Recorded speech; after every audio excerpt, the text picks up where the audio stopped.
What's up, guys? Welcome back to the Todd Partnership, and we just got finished washing the Lion King. He's clean now. He's clean in the blood. Amen. Welcome back to Totally Todd. No, this is not Totally. I thought about bye. Let me get this video going because I'm hungry. That's real. Okay, here you go. What's up? Welcome back to the Todd Partnership, and we just got finished watching The Lion King. The Lion King. So we wanted to give our thoughts, reviews. So there is a spoiler alert. If you haven't watched it, you should have watched it, at least the animated series. So it shouldn't be any spoilers in here. But that's true. But if you wanna go and watch the remake and you haven't seen it already, make sure that you go see it, then come back and we can discuss it. So let's just jump into it. Okay. Your overall thoughts before we get into the. I'm not gonna lie, I went in there with a rubric because. What's a rubric? I went in there expecting to see some certain thing. Yeah. And so, like, that first opening, I'm like, if they don't have this song going. Oh, they did the opening. Yeah, it was pretty good. The opening was good. So after the song, I was like, okay. Yeah. All right. So that was a theme throughout the whole thing. Like, for me, it was very recognizable. It was. Like, it gave you those nostalgia bumps and all that. Like, to see, Lion King in live action, which is great, but also could be the downfall of it. It could. Because we were expecting a lot. Yes. Now, I would say that I love the movie. I like the remake. I understand the limitations that you have doing a live adaptation of an animated movie. Yeah, that's what I was kind of worried about because I love like Timon and Pumbaa, and I was like, how are they gonna do that? Because they're like super animated in the. I mean, even for an animation, like they're over the top in the cartoon. I think that I like Timon. I feel like we had to actually research to see who did it voicing it because he sounded similar to the original. Very similar. And I like that because, like you said, they were the comic relief. Pumbaa was Seth Rogen. It was Seth Rogen. Seth Rogen did a good job. He did a good job. He just can't sing. He can't sing. When he did that, when I was a young warthog. Yeah. Like, as a child, he had that opera voice. He had that vibrato. Yeah. And when Seth Rogen tried to hit it, I felt embarrassed for him. And I can't even sing. Okay. I said, Lord, why they put him out here by himself They did. like this? They couldn't give him a lesson. I don't know the original voice actor, but it sounded like they could at least hold a note. Yeah. But I thought that Seth Rogen, though, did a great job besides that. He did. Timon and Pumbaa was awesome. He embodied that. Now, let's just go down to characters. My disappointment was the hyenas. I felt like there were some good moments, but I felt like Whoopi Goldberg and... I don't understand why Whoopi wasn't in the cast. Yeah, she's still alive. Exactly. Maybe she wanted too much. I don't know. But she made it. I didn't like that we didn't have like an adaptation of Ed. Like the crazy hyena. Like as a child, like that he was scary to me. Like when he did that laugh and it turned into like an evil grin. Like with that green smoke behind him and stuff. Like that was kind of like, look, you don't mess with Ed. He down for anything. He want all the smoke. You can't reason with him. But and I felt like it was like way more hyenas. Like first off, cause like it was really like 3. Yeah, I thought it was just a 3 in the animation, but I could be wrong. But I think because their personalities were so big. That maybe, but they kind of made this like where every time you saw those 3 hyenas, there were a whole bunch, Yeah. But I felt like there were funny moments, like the whole, you trying to, give me some space. That was cool, but I really missed that Ed Like, no, like that cartoon, that one scene, everybody knew this. Do it again. Ooh, yeah. Like, That everybody part, knows that. Everybody I forgot about that part. Like, yeah, that was a good part that I missed out of. Mufasa. Yeah. Like everybody. Yeah. That Give me was shivers. Yeah. Mufasa. Yeah. Yeah. That was a good one. I felt that Simba, the young Simba and the older Simba, I thought those were good. They were good. Like, when they sang "Can't Wait to Be King," I felt he did good. Yeah. I don't know the voice actor, but I felt it was good. He did. You make this point though, like the line "Do It My Way." He kind of went on a run to, I guess, to. Like he sung a run his way. Yeah, so like it wasn't like the original, and it was a little bit out of key for me, but I thought it was cool. It was alright. I understand the symbolism. I understand the statement. Yeah, what did you feel about Simba and the young and old Simba? Young and old. I felt Donald like Glover. I know he did the. I felt like the casting for Simba was really good. Yeah, like I really did. I felt like you could kind of relate to both of those versions of Simba, and like I felt like it was true to the original. Yeah. I felt that way. Can't wait. I just can't wait to be king. Also showed us the limitations of live action, because we all know in the animated version it was a huge, production, and we saw that in Aladdin too. Like. How you just limited to things you can do, but Aladdin had actual magic, so they could get away with it. But this was like real animals. Okay, so while we talking about songs, let's go ahead and talk about Beyonce singing. Yeah. Now we know Beyonce can sing. I like to start off with something positive first. Okay, yeah. Let's back it up. No, well, she did. Let me just say, from what I've been seeing on the internet, they have really been ripping Beyonce. And I thought, personally, that it wasn't as bad as everybody was trying to make it out to be. And I felt that she didn't even have a whole line of dialogue. I mean, a whole page of dialogue to critique. Yeah, it wasn't a whole lot. And I felt like it was...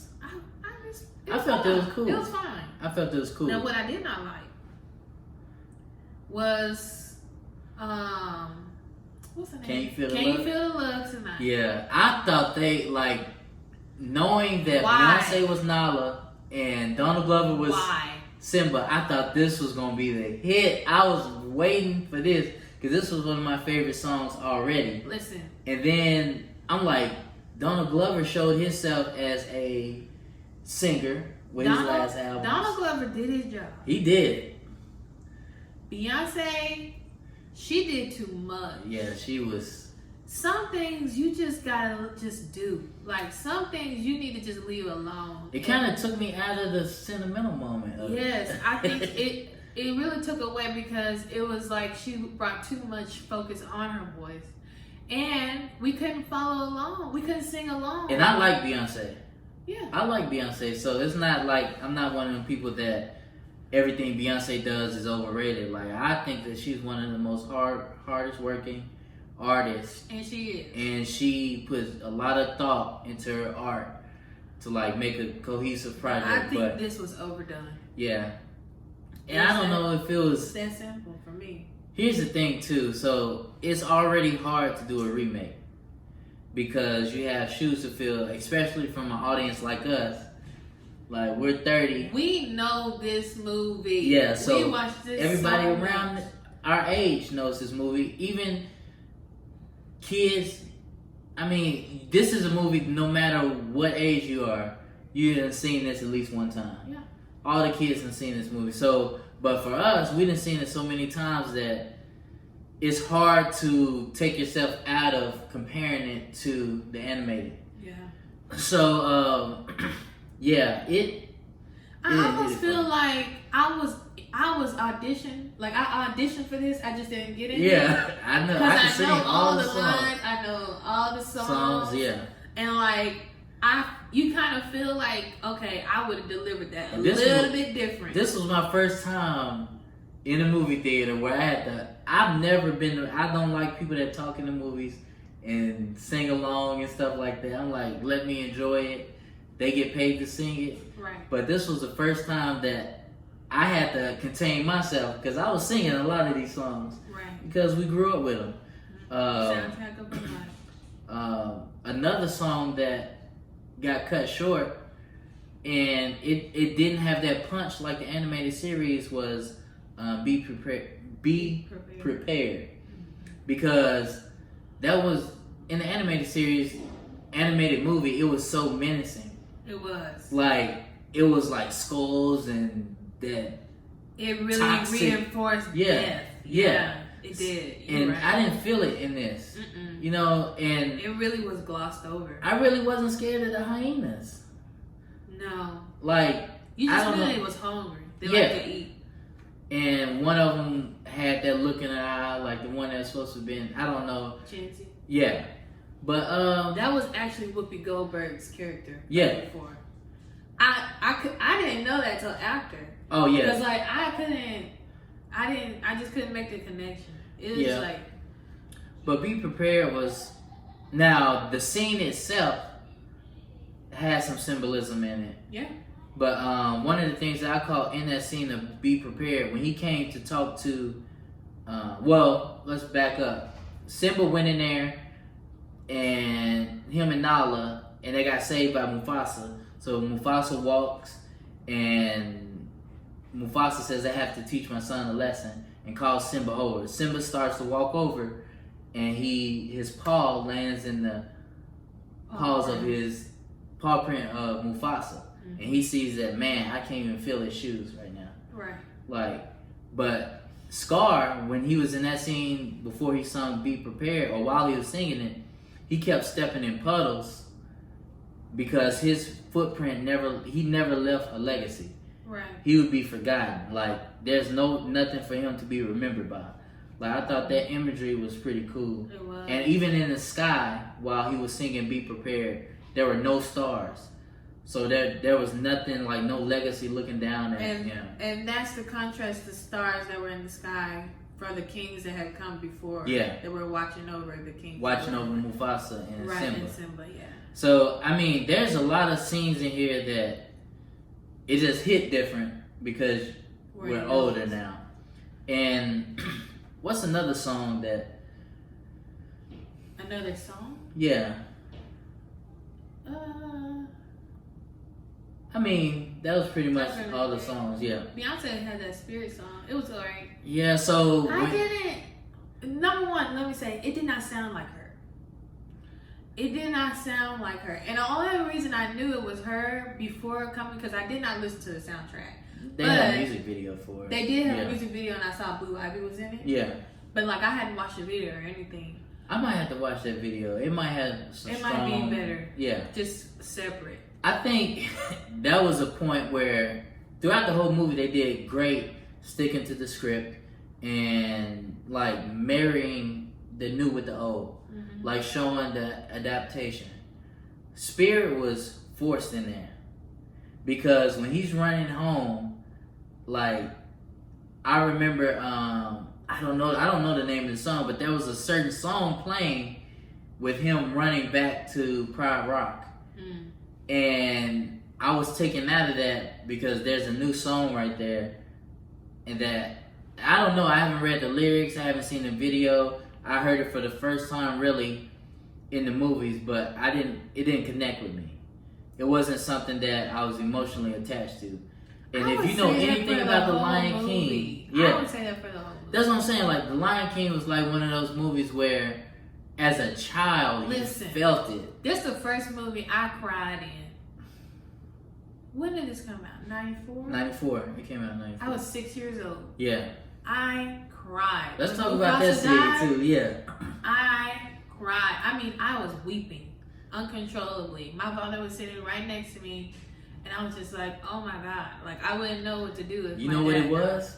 It was in the animated series when he said, "We used to make fun of this, but me and my sister but it would still make you chill when he said anybody, somebody. And it echoed. So you was like, man, I feel that. So it brought me to that point, and then I came back from crying. You know why? Because it didn't. The scene was too fast. I don't know if Disney wanted to censor it for like this generation. Yeah, because a lot of stuff gets censored. Now I ain't gonna lie, that was rough. Like it's still like it's still rough, but it's taught us life though. It did. It was a lesson that we needed to learn, and I felt like they rushed it a little bit because first of all, when he fell down, they only showed it for a quick second of him falling. Yeah. It wasn't like that long, dramatic, slow motion fall of the animated series. Yeah, like of him grabbing in the air and all that. And then when he went down there, he was like, "Wake up, wake up!" And he just screamed one time, and then like he got up under him, and then Scar came. But like in the animated movie, it felt like that scene, like you wanted to look away and not watch it, but you were so emotionally invested. You couldn't. Yeah. So that was, that was one point. And we talking about things being left out. We talked about this on the way home, that Rafiki really wasn't the Rafiki I remember. Oh yeah, they cut him down. Like Rafiki being, like when he went to go get Simba, and he was throwing the coconuts or whatever at him, and then he hit him with the stick, to like that wake him up. And then when he was jumping on the branches and stuff, to make him chase him. But I did enjoy the symbolism in that scene though. Like they had great points in this movie. Like what I saw in that scene was that Rafiki was trying to tell him who he was, and he told him to come follow him. Like he had to take that initiative to move forward. Like nobody could force it upon him. So he starts running through these thick jungle vines and stuff like that. And I looked at that as the barriers we set up in our minds to keep us from our destiny. Like he had to fight through that and look within himself to know that what he needed was already there. Right. So I really like this movie. And I know it sounds like I don't, but I really like it. I don't know if I really like it. It was okay. Would I buy it? No. With Netflix, would you watch on Netflix? I don't want to watch it again. Yeah. I think I would watch it again. I would watch the cartoon. Yeah. Before I watch this one. Definitely. If it was a choice between the animated and the live action, I would definitely choose. I just feel like they have more to work with. You have more control over, what you want to convey with the cartoon, just because of the limitations of live action, and like you don't have the ability to give as much visual distraction and imagery. Yeah. Like while something is happening, like you do with animation. I was kind of distracted. I had to find myself too, bringing myself back into the story because I kept looking at the animal faces.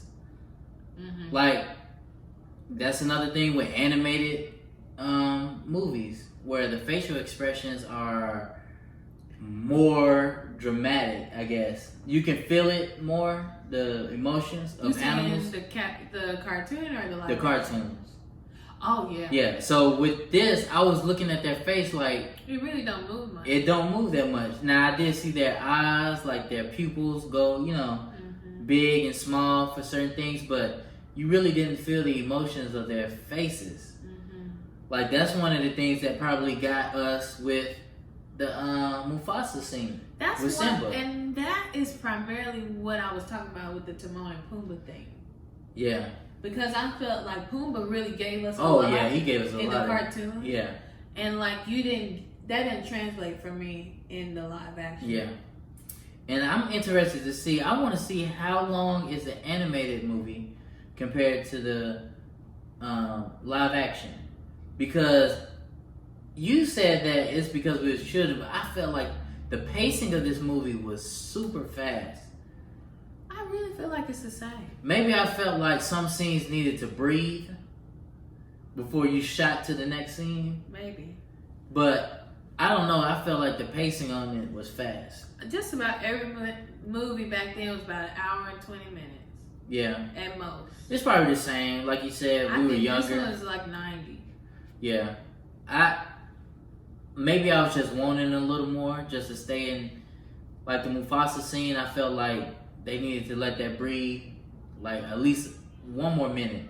It did feel quick. Feel the gravity of what just happened. It happened probably over like 3 days. Like there was probably 3 days that passed before Mufasa died, but it felt like one. Yeah, it felt like one day. But it was 2 because it got dark. Okay. After the elephant graveyard. 3 days. Yeah, 2 nights, 3 days. And another scene that I missed that I really wanted to see, and that's what we all did. If you seen the animated movie, you were looking for scenes to be adapted into the live action. And you said this, what's the bird's name? Oh, Iago. Iago, is it Iago? Yeah. Yeah, Iago when he's in the bone prison, the hyenas got him in there, and Scar is making him dance while he's picking his teeth. And I guess that was too cheesy for them. Maybe. I don't know. But the Rafiki and the Iago, I felt like those scenes were like in the hyena when you said Mufasa. I think it was different moments of comic relief that they missed. Yeah, and the audience really didn't laugh at a lot of. It was like quiet in there. Yeah, it was. It was kind of flat. Yeah, and I hate to say that about The Lion King because that's one of my favorite movies of all time. Like I said, I picked the cartoon. Yeah, I do. So I mean, that's our review of it. Anything else you want to say about it? So let's give it a score, 1 out of 10. Of course, for me, the animated series is a 10. Yes. Right off the top, for me, it's a masterpiece. You can watch it now. You can watch it 20 years from now. I just feel like the whole movie. I just feel like the live action really was trying to live up to the cartoon so much, and it just didn't make it. Yeah. It didn't. I would say a 7. Probably a strong 7. Okay. I would say 8. I really the reason why I say 8 is because I am giving them the benefit of the doubt of live action compared to animated. For me, it's like comparing.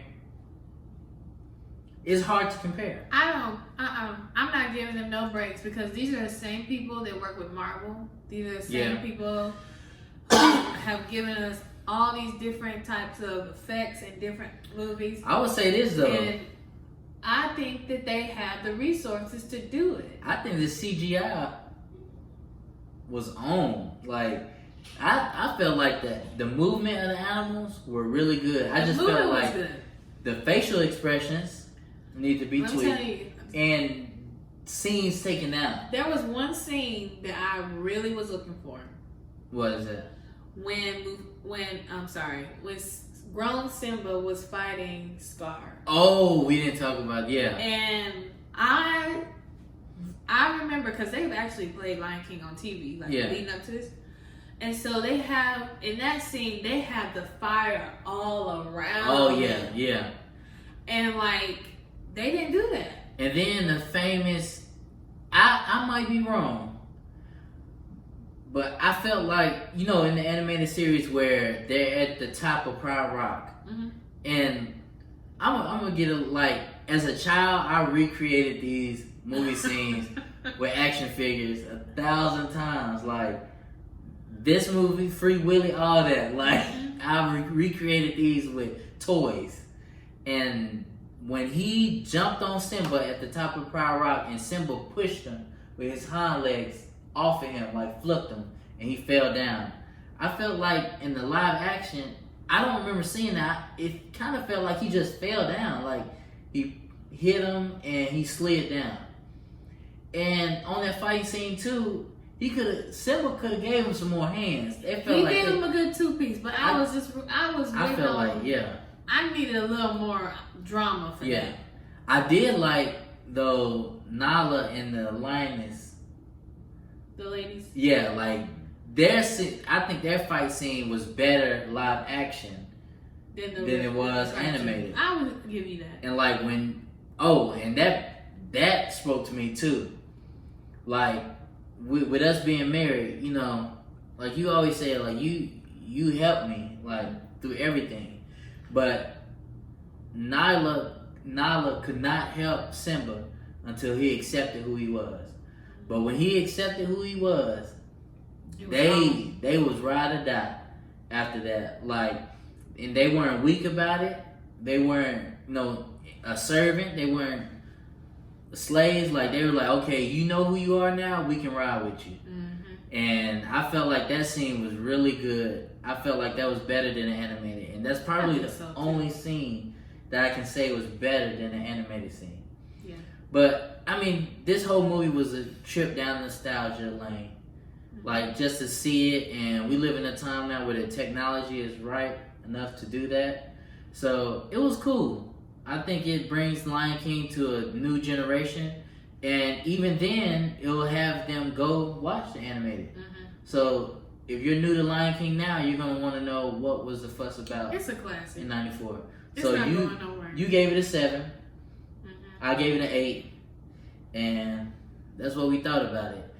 Let us know down below in the comment section what you thought about Lion King. Did you like it? Give it a score from 1 to 10. Let us know why. Anything we missed? Yeah, anything we missed. We love to talk about it in the comments. Oh yeah. And that's it.